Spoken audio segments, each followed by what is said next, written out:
भक्तजनों को जय श्री माता रानी, जय महामाया। आज आप सभी भक्तजनों के समक्ष श्रीमद् भगवत गीता के चौथे अध्याय का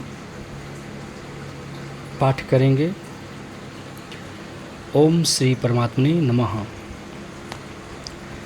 इसके उपरांत श्री कृष्ण महाराज बोले, हे अर्जुन, मैंने इस अविनाशी योग को कल्प के आदि में सूर्य के प्रति कहा था और सूर्य ने अपने पुत्र मनु के प्रति कहा और मनु ने अपने पुत्र राजा इक्ष्वाकु के प्रति कहा।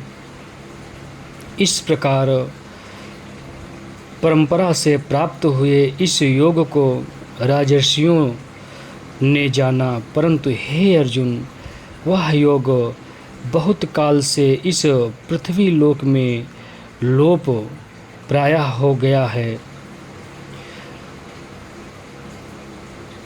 वह ही यह पुरातन योग अब मैंने तेरे लिए वर्णन किया है, क्योंकि तू मेरा भक्त और प्रिय सखा है। इसके लिए तथा यह योग बहुत उत्तम और रहस्य अर्थात अति मर्म का विषय है।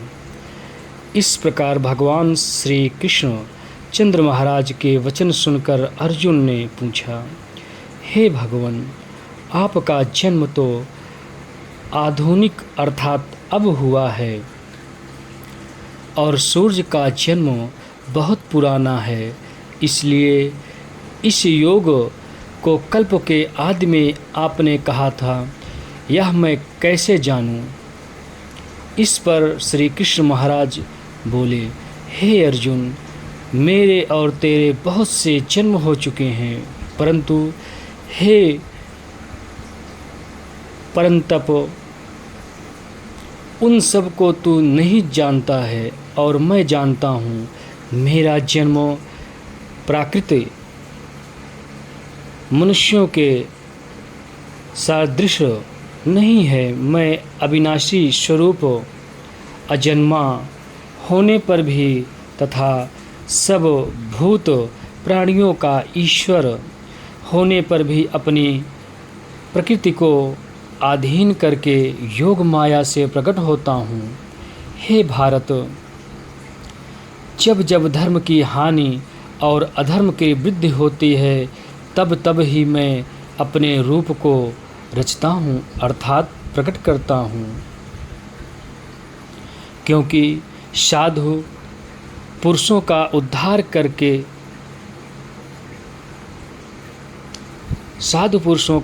करने के लिए और दूषित कर्मों करने वालों का नाश करने के लिए तथा धर्म स्थापन करने के लिए युग युग में प्रकट होता हूँ।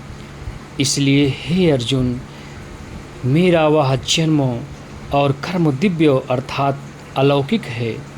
इस प्रकार जो पुरुष तत्व से जानता है, वह शरीर को त्याग कर फिर जन्म को नहीं प्राप्त होता है, किंतु मुझे ही प्राप्त होता है।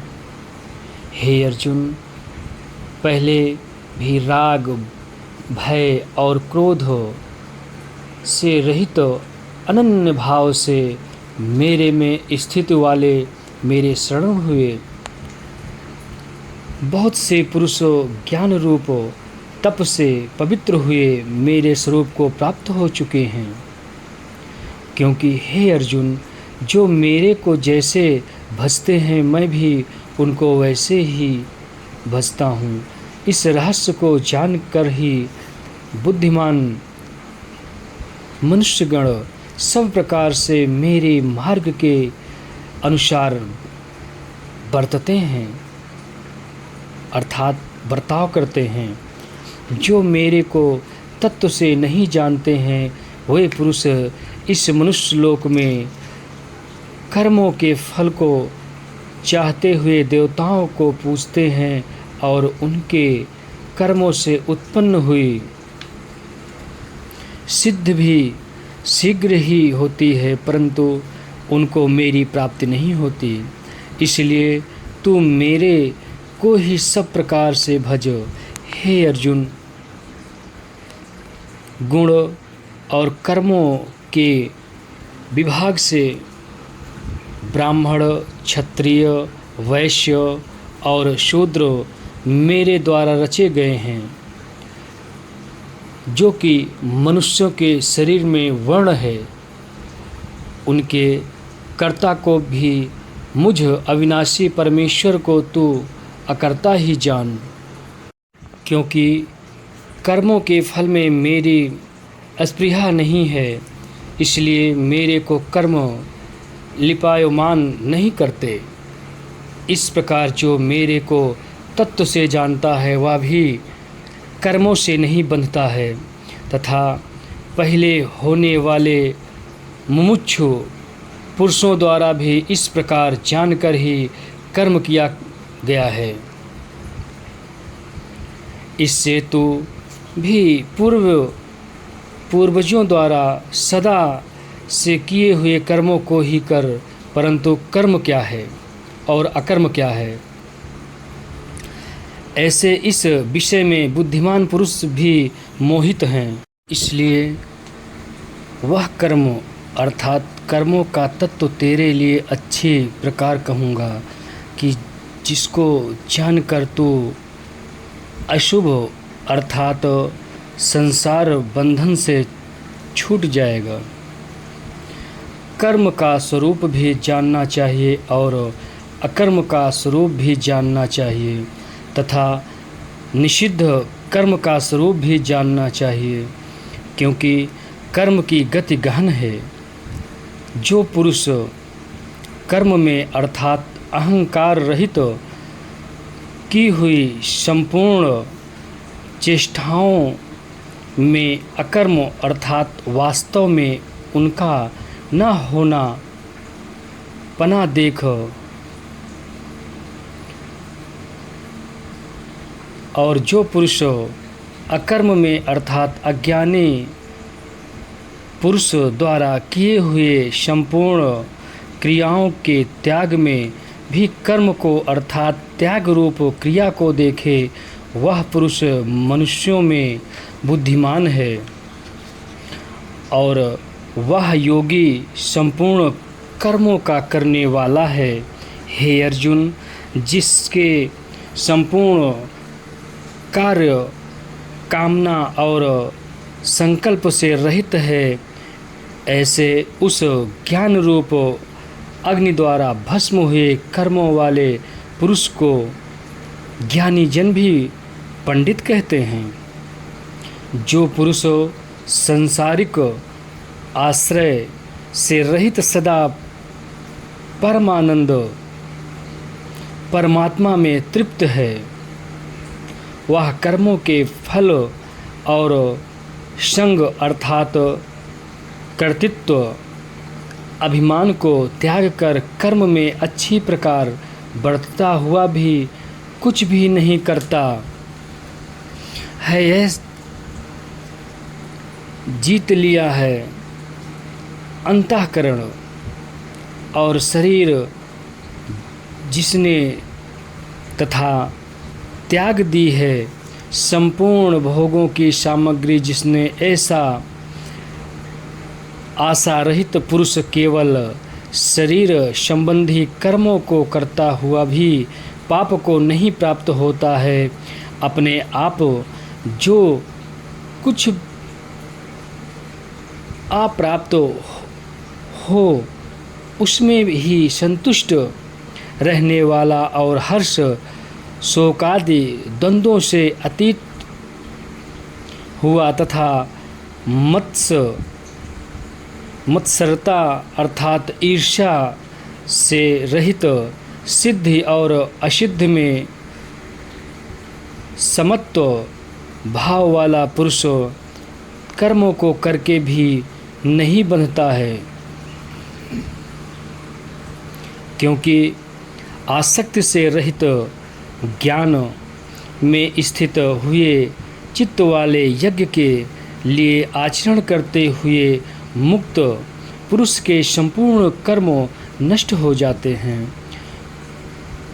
उन यज्ञ के लिए आचरण करने वाले पुरुषों में से कोई तो इस भाव से यज्ञ करते हैं कि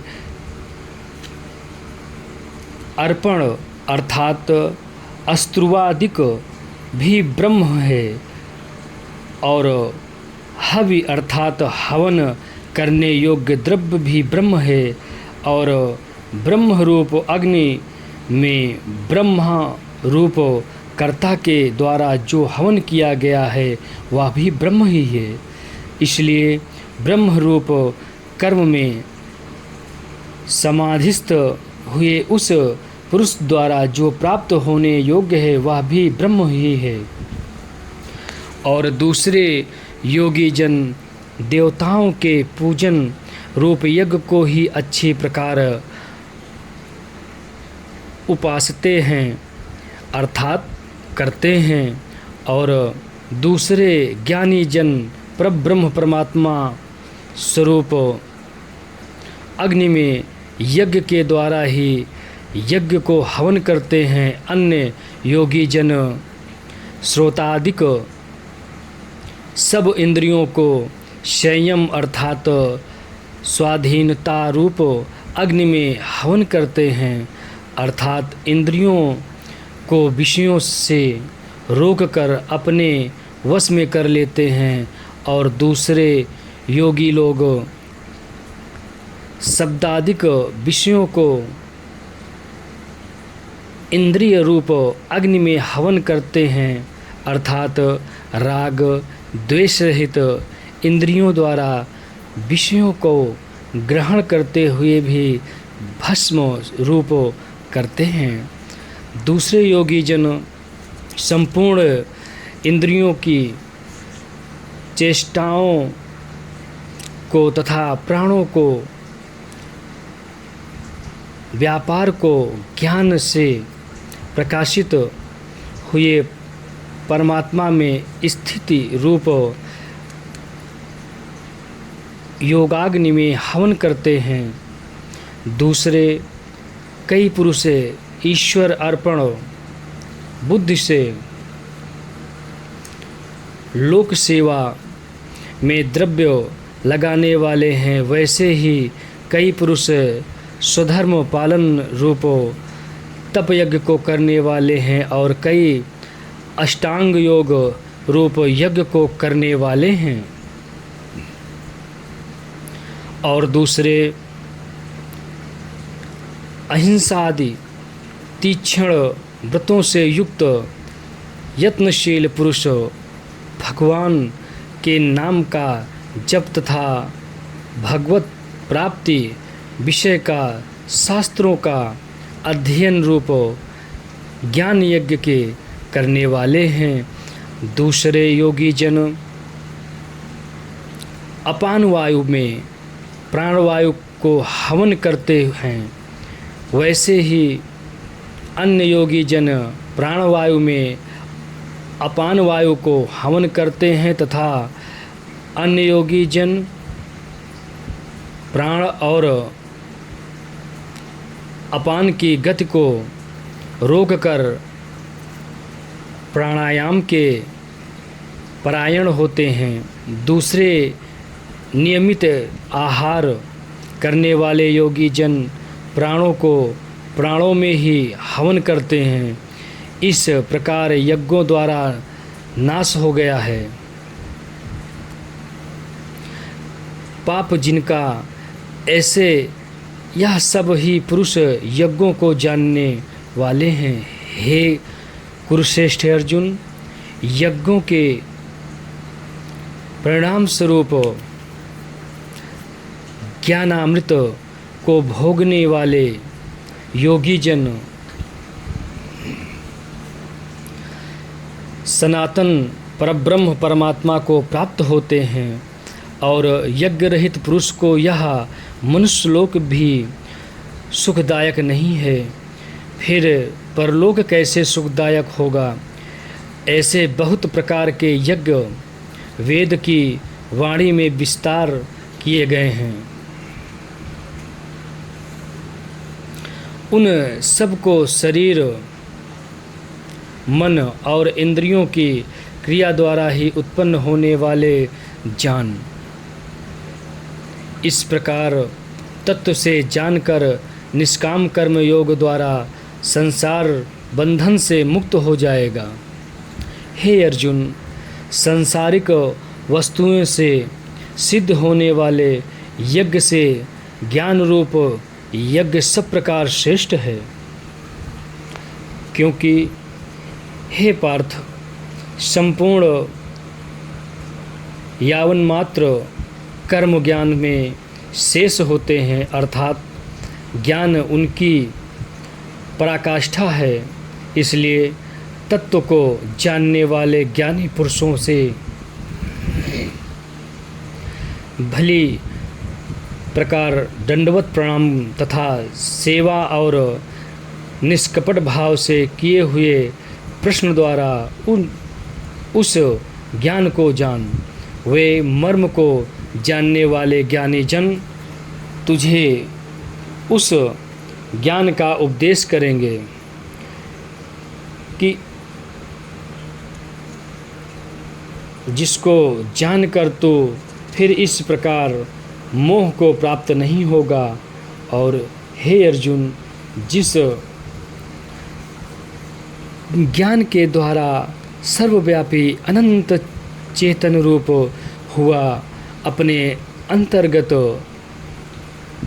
समष्टि बुद्धि के आधार संपूर्ण भूतों को देखेगा और उसके उपरांत मेरे में अर्थात सच्चिदानंद स्वरूप में एक ही भाव हुआ सच्चिदानंद मैं ही दिखेगा।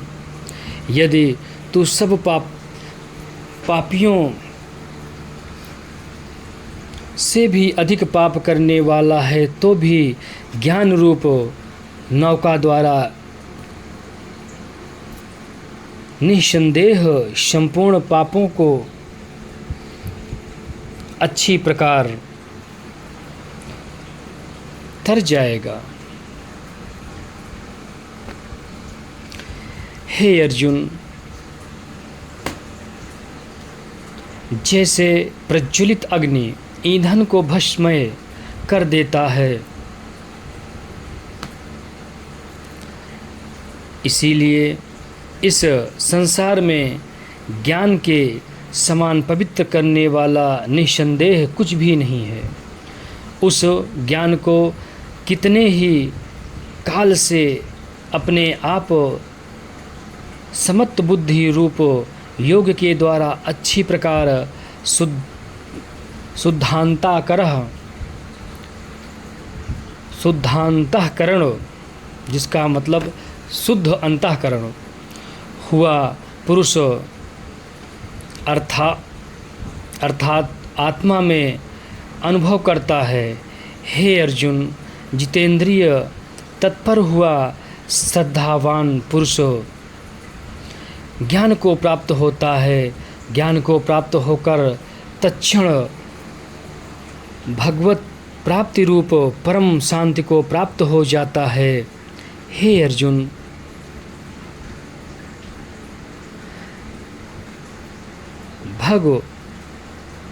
भगवद्विषयों को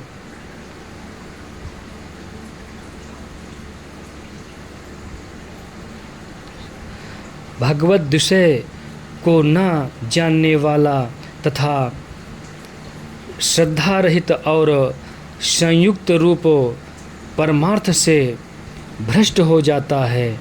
उनमें भी संशय युक्त पुरुष के लिए तो ना सुख और ना यह लोक है ना परलोक है, अर्थात यह लोक और परलोक दोनों ही उनके लिए भ्रष्ट हो जाते हैं। हे धनंजय, समत्व बुद्धि रूप योग द्वारा